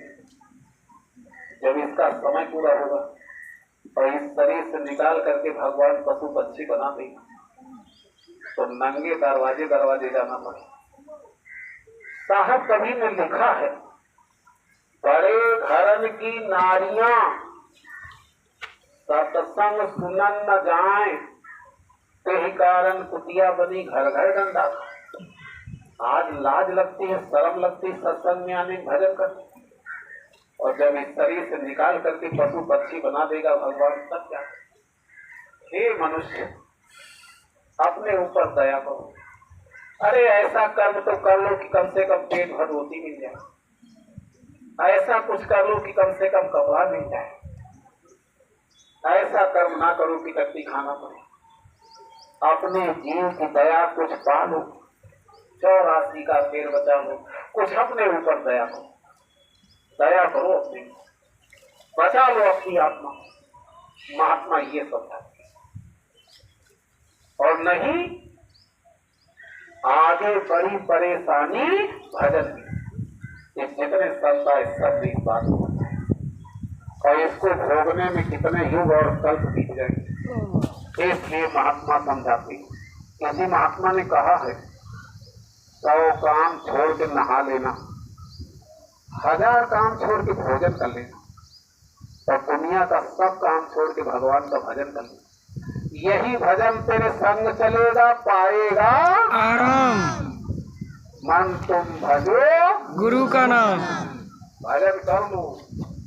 अब आप लोग ये सुनो, भगवान की पूजा कैसे होती है, भगवान मिलता कैसे है।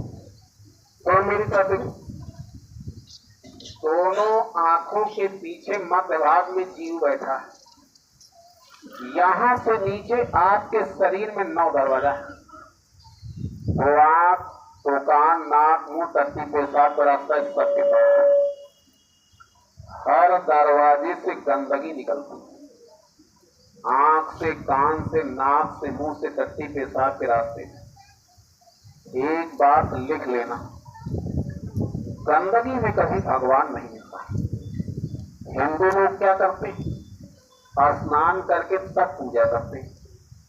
मुसलमान इतना परहेज करते, पेशाब करने जाते तो पानी लेके जाते। मुसलमान भी मानते हैं कि गंदगी में खुदा नहीं मिलता, और हिंदू भी मानते हैं। ये बताओ, जब आप स्नान कर लेते हो तो क्या गंदगी खत्म हो जाती है? नहीं। धरती पेशाब तो अंदर भरा। एक बात याद रखना, नहाने धोने से कभी भगवान नहीं मिलता है। चाहे जिस नदी में स्नान कर लो, चाहे जिस तीर्थ में। फिर कैसे मिलता है? ये आत्मा चेतन है, आत्मा में कोई गंदगी नहीं, और परमात्मा चेतन। इसी आत्मा से परमात्मा का सुमिरन किया जाता है। क्या किया जाता है? सुमिरन माने? सुमिरन माने याद करना। सुमिरन माने याद करना। सुमिरन माने याद करना। सुमिरन में 3 खास बातें। नंबर 1, नाम जबान से नहीं लेना, उच्चारण शुद्ध करना, और जिसका नाम लो उसके रूप को याद करो। बाबा जी ने कहा था, मान लो आपके पिता का नाम है राम कुमार। पिता के पास जाओ, पैर छू और हाथ जोड़ करके कहो, राम कुमार चलो भोजन तैयार। बताओ, राम कुमार खुश होंगे कि नाराज होंगे? नाराज होंगे। इसको कहते हैं बेअदबी। एक कहावत है, बादब बानसीब और बेअदब बेनसीब।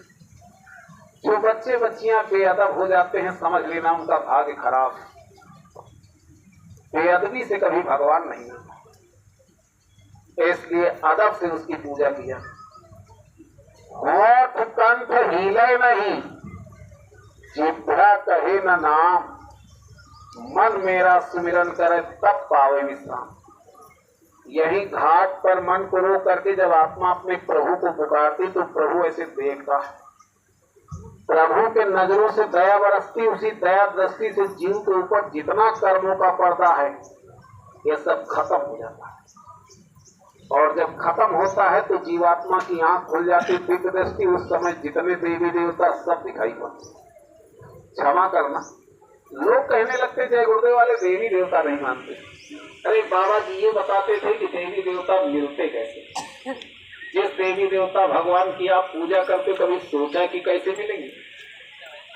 आपने महाभारत का सीरियल देखा हो, भगवान कृष्ण अर्जुन को समझा रहे थे, कुछ नहीं समझ में, और जब दिव्य दृष्टि दिया तब जान पाए।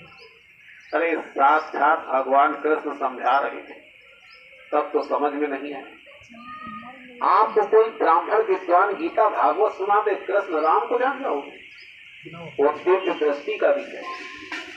यही बात गीता में लिखा है, नाना शास्त्र कठिन लोके नाना देव पूजते, आत्मज्ञान बिना पार्थ सर्व कर्म निरर्थम। आप सभी शास्त्रों को पढ़ लो, सभी देवी देवताओं की पूजा कर लो, हे पार्थ बिना आत्मज्ञान के आपके सभी कर्म बेकार। जब तक दिव्य दृष्टि नहीं खुलेगी आप किसी देवी देवता का दर्शन नहीं कर सकते। और दिव्य दृष्टि खुलती है सुमिरन से, और सुमिरन का भेद संत जानते हैं। आत्मा सबका दर्शन करती, इसको ध्यान कहते हैं। इसी आत्मा में कान है, मालिक की आवाज सुनाई पड़ती, उसी आवाज को पकड़ करके आत्मा प्रभु के घर जाती, इसको कहते भजन।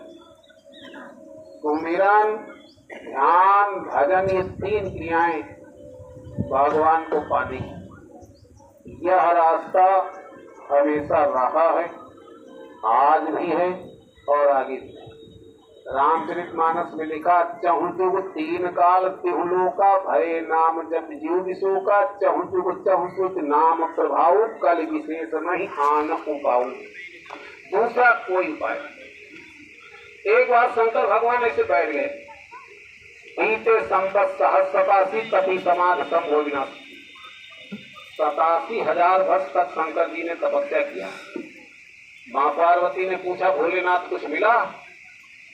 तो कहा, कहूँ उमा मैं अनुभव अपना, सत हरि भजन जगत सब। अगर आप लोग शंकर जी को मानते हो तो उन्हीं की बात मान, भजन को। यही बात भगवान राम ने कहा, कृष्ण ने कहा, हनुमान ने कहा, सबने। और इसी बात को आप भी कहते हो। कब कहते हो? जब किसी की मौत होती है, लाश के साथ जाते हो तो चिल्लाते हो, राम नाम सत्य है। लेकिन ये बात आप मरने के बाद कहते हो। एक बात कान खोल के सुन लो, बुरा मत मान। सत्य कहना ये केवल संतों का विषय। कोई माई का लाल अपने घर में सत्य नहीं कह सकता। आपको बड़ी शंका होगी कि हम अपने घर में सत्य नहीं कह सकते। नहीं कह सकते। मान लो आपके बेटा का विवाह, ये देवियां मंगल गीत गाती हैं और उस समय जाकर के कहो गीत गाना बंद करो और बैठ करके शुरू कर दो, राम नाम सत्य है, राम नाम सत्य है। अगर घर के घर से न भगा दे तो मुझसे कहें है सत्य, लेकिन कहने हे प्रेमी उसका तहारी भजन जगत सत्य। हम आपको हनुमान चालीसा की 3 लाइन सुनाएंगे। बाबा जी ने सुनाया है और आप सबको याद होंगी वो लाइनें। उसमें लिखा है आपन तेज संहारो आप। इसका मतलब याद है। इसका मतलब क्या है? तीनों लोग खांपते कांपे। वैसे एक बार एक सत्संगी हमसे कहने लगे, मेरे पास तो छोटा वाला मोबाइल रहता है, मोबाइल में दिखाने लगे, कहा ये महात्मा बहुत अच्छे हैं, बड़ा अच्छा सत्संग सुनाते हैं। सबने कहा सुनो। संयोग से वो महात्मा यही सुना रहे थे, आपन तेज संहारो आप। वो ये कह रहे थे कि अपने वीर को संभालो।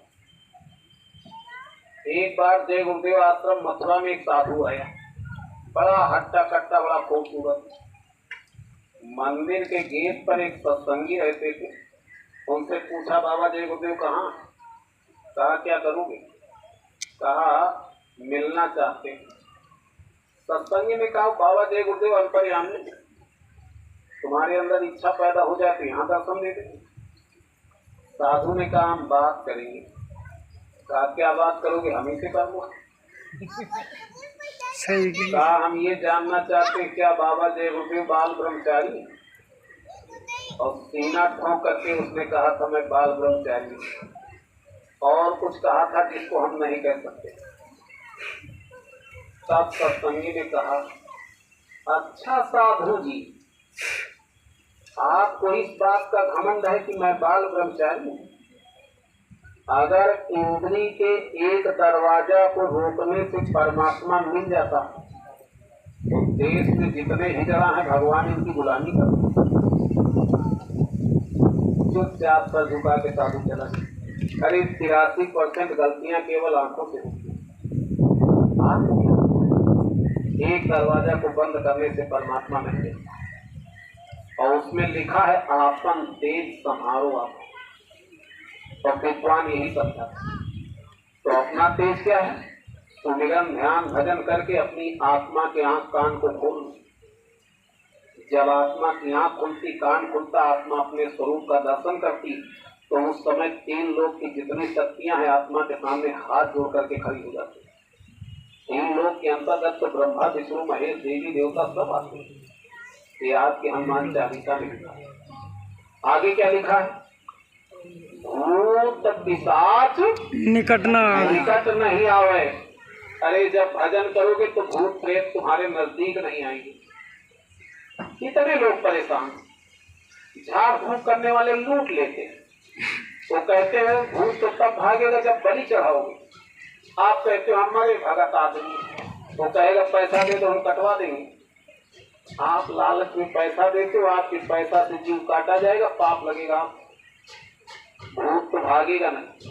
जिस जीव को काटोगे बनेगा भूत, तुम्हारी छाती पे चढ़ के जीवन भर परेशान करे।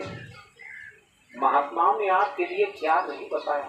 अब आप महात्माओं से लाभ ना ले सके तो तुम्हारा दुर्भाग्य है क्या? अरे जब सुमिरन ध्यान भजन करोगे तो भूत प्रेत तुम्हारे नजदीक नहीं। जितने देवी देवता भगवान सब आपको दिखाई, लेकिन उसमें एक शर्त है, भूत पिशाच निकट नहीं आवे, महावीर जब नाम सुनावे। महावीर किसको कहते हैं? हनुमान जी। हनुमान जी को। जरा बताओ किसको कहते हैं?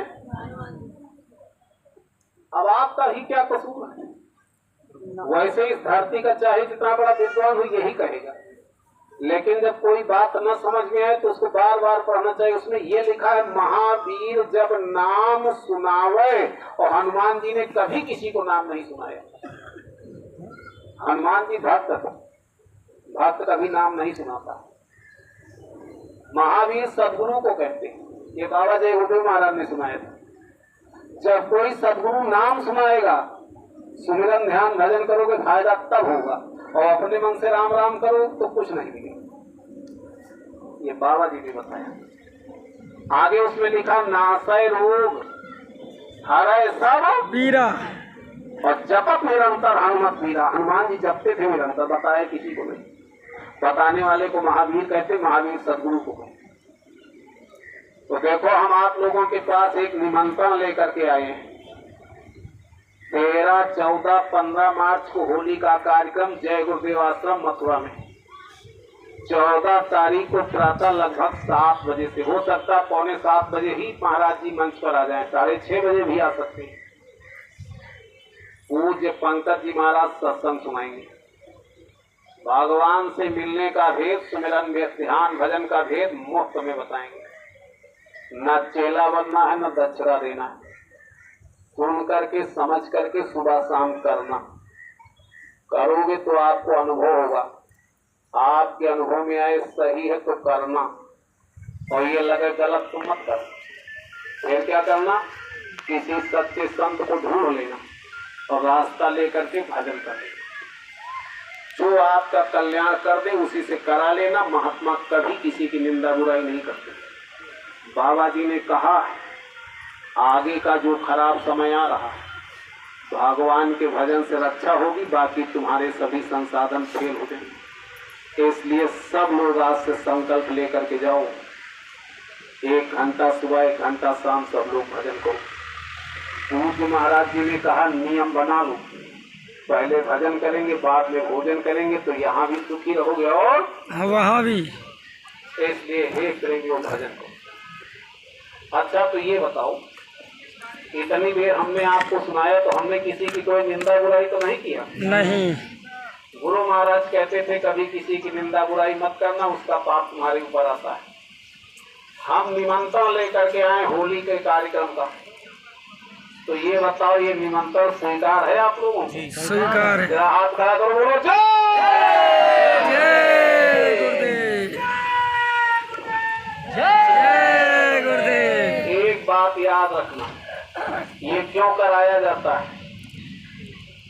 बाबा जी ने कहा था संकल्प शक्ति एक देवता है।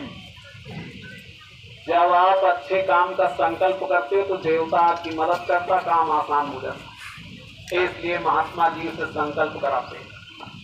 तो देखो संकल्प लिया है, मालिक से प्रार्थना करो अब की बार सब लोग होली के कार्यक्रम में दर्शन देना। पूज्य महाराज जी ने भंडारे के अवसर पर कहा था एक सत्संगी 2 नए प्रेमी को लेके आना, ये भी आपकी जिम्मेदारी है। तो अब की बार सब लोग आओ और रास्ता लेकर के भजन करो। और आपको क्या करना पड़ेगा? बाबा जी कहते थे जिसके देश में रहो उसके नियम का पालन करो, तब खुशहाल रहोगे। ये भगवान की बनाई दुनिया है। भगवान ने आपको मनुष्य बनाया, तो आप मनुष्य बनकर रहो। इसी को कहते हैं मानव धर्म। मानवता परमार्थ की जमीन। जब तक आपके अंदर मानवता नहीं आएगी आप भजन नहीं कर सकते। तो ये मानवता क्या है, इसी को सुन लो, इसके बाद बंद। कागज कलम हम लिख लें। नंबर 1, अपना काम मेहनत ईमानदारी से करना, तो आपको 3 चीजें मिलेंगी। नंबर 1 बरकत, नंबर 2 तुम्हारा खानदान फलेगा फूलेगा, नंबर 3 मेहनत ईमानदारी की कमाई खाकर भगवान की पूजा करोगे तब भगवान पूजा को सुनेंगे। जब आप चोरी बेईमानी धोखे से किसी का ले लेते, जिसका लेते उसको कष्ट होता है, उसकी आह उसी में लग जाती। वो धन जब आपके घर आएगा तो लड़ाई झगड़ा पैदा कर, लड़ाई झगड़ा से बच गए तो बीमारी लग जाएगी। बाबा जी ने कहा घर घर जज बैठा तो झगड़े नहीं खत्म होंगे, नर्सिंग होम खोल तो बीमारी नहीं जाएगी। अगर अपना भला चाहते तो ईमान को बचा के रखो। गुरु महाराज अपनी जिंदगी की एक कहानी सुनाते थे, तो हमारा सुनाते थे। सुबह का समय था और बैठा भजन कर रहा, एक आदमी आया, कहा बाबा जी आपके लिए रोटी लाया हूं। गुरु महाराज ने कहा मेरे पास तो रखी। कहा बाबा जी उनको कल खा लेना, आपके लिए ताजी गर्म बना के लाया। गुरु महाराज ने कहा चल ले आ, एक रोटी खा ली। और शाम को भजन पर बैठा तो अंधेरा छा, रात भर व्याकुल था। सुबह उठ करके उस आदमी के घर गया और कहा भाई साहब सही सही बताना। उसने कहा पूछो बाबा। कहा ये बताओ जो कल आपने रोटी खिलाया था वो कैसी? कहा बाबा जी हमारे घर खाने को नहीं, हम चोरी करके एक बोरी गेहूं लाए और हमारा संकल्प था कि पहली रोटी किसी साधु को खिलाएंगे। गुरु महाराज ने कहा अरे मूर्ख मैं ही मिला था। एक रोटी खाने का ये असर है। हे प्रेमियों, ईमान सबसे बड़ी दौलत है, इसको बचा के रखना तो सुखी रहो, तुम्हारा भजन मालिक स्वीकार करे। नंबर 2, मांस मछली अंडा शराब इसका सेवन कभी मत करो। जाने अनजाने अगर गलती हो गई तो आज से छोड़ दो। बाबा जी ने कहा आपको नर्क 84 से बचा लिया जाए और नहीं मानोगे तो दूना सजा मिलेगी। जाते जाते बाबा जी ने कहा था जैकेट पहनकर शाकाहारी का प्रचार करते रहना, इससे तुम्हारा परमार्थ बन जाएगी। अरे प्रेमियों, अगर ये जैकेट पहनकर शाकाहारी का प्रचार करते रहे तो इससे आपकी आत्मा का उद्धार हो जाएगा। ये बात बाबा जी ने कहा। और अगर अपनी आत्मा के लिए एक जैकेट नहीं पहन सकते तो क्या करें, इसलिए इसको पहना करो। महाराज जी ने कहा गांव गोद लेकर गुरु महाराज का संदेश बता दो, नहीं कलंकित हो जाओ। अपने घरों में एक एक गोलक रखो, उसमें एक एक रुपया डालो, इससे धर्म का प्रचार होगा। ये गुरु दरबार का आदेश। नंबर 3, इस धरती पर जितने स्त्री पुरुष बच्चे बच्चियां हैं सबका शरीर एक ही मसाले से बना है, बनाने वाला कारीगर एक। इसलिए आप लोग कभी जात पात के झगड़े में मत पड़ो। बाबा जी ने कहा आगे जात धर्म के ऐसे ऐसे झगड़े होंगे देश के देश खत्म हो जाए। इसलिए प्रेम प्यार से रहा करो। छुआछूत जाति का नहीं कर्म होगा। अपनी जाति में रहो, अपने धर्म में रहो। रोटी बेटी अपने जातियां सुविधा के लिए बनाई गई। अपने माता पिता की सेवा करो। देखो इन माताओं, माँ अपने बच्चे को 9 महीने पेट में रखता, अपने शरीर के खून से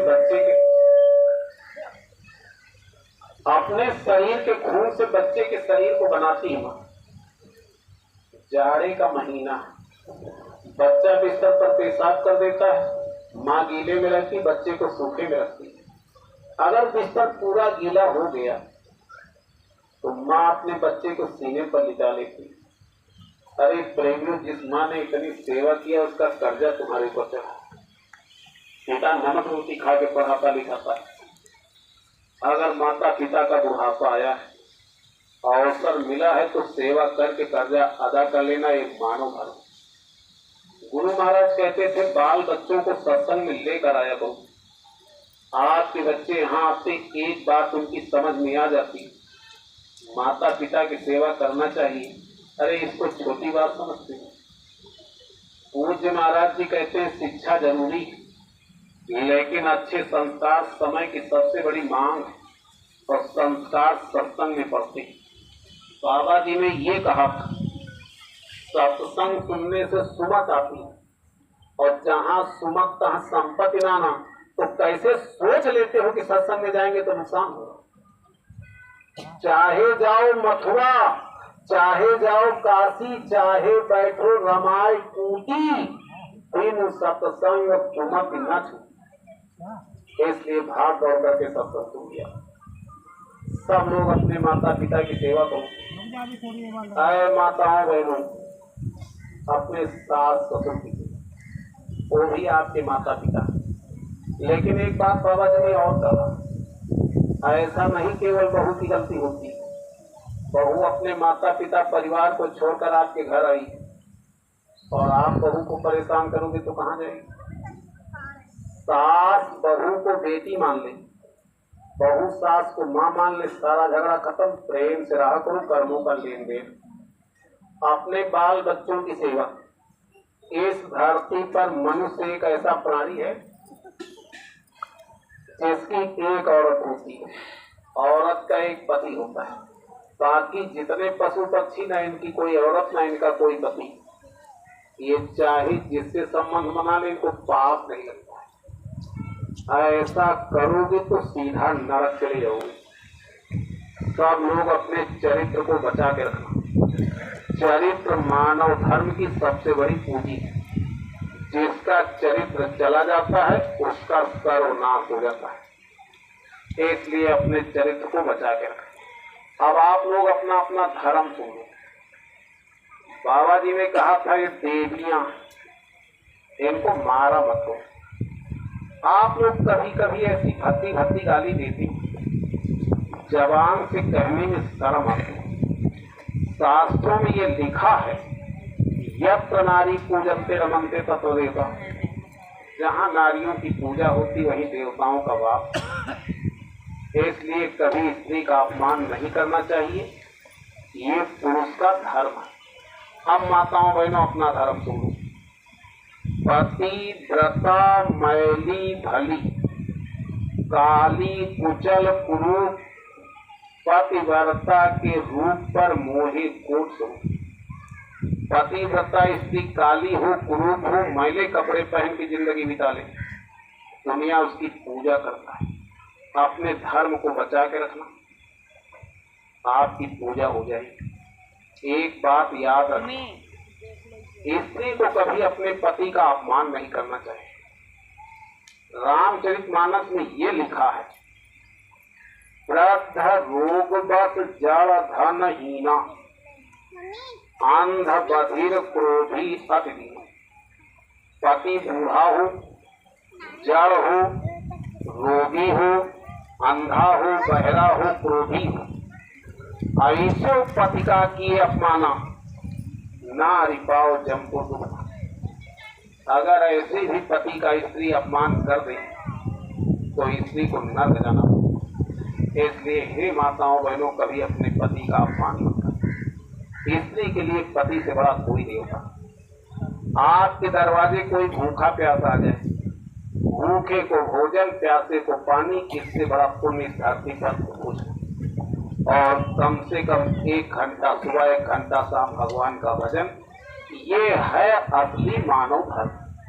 पूज्य महाराज जी इसको एक लाइन में सुनाते हैं, सत्य, दया, आदर, प्रेम, सेवा आदि मानव गुणों को अपना कर भगवान का भजन करके अपनी आत्मा का कल्याण करा लेना, ये असली मानव धर्म। ये धर्म कर्म का संदेश संतों के दरबार में होता है। गुरु महाराज कहते थे, आते जाते रहो, दर्शन, सत्संग, सेवा, सुमिरन, ध्यान, भजन, इसी से काम हो जाएगा और कभी किसी की निंदा बुराई ना। ये था बाबा जी का संदेश। बोलो जय गुरुदेव। जोर से बोलो, बोलो जय।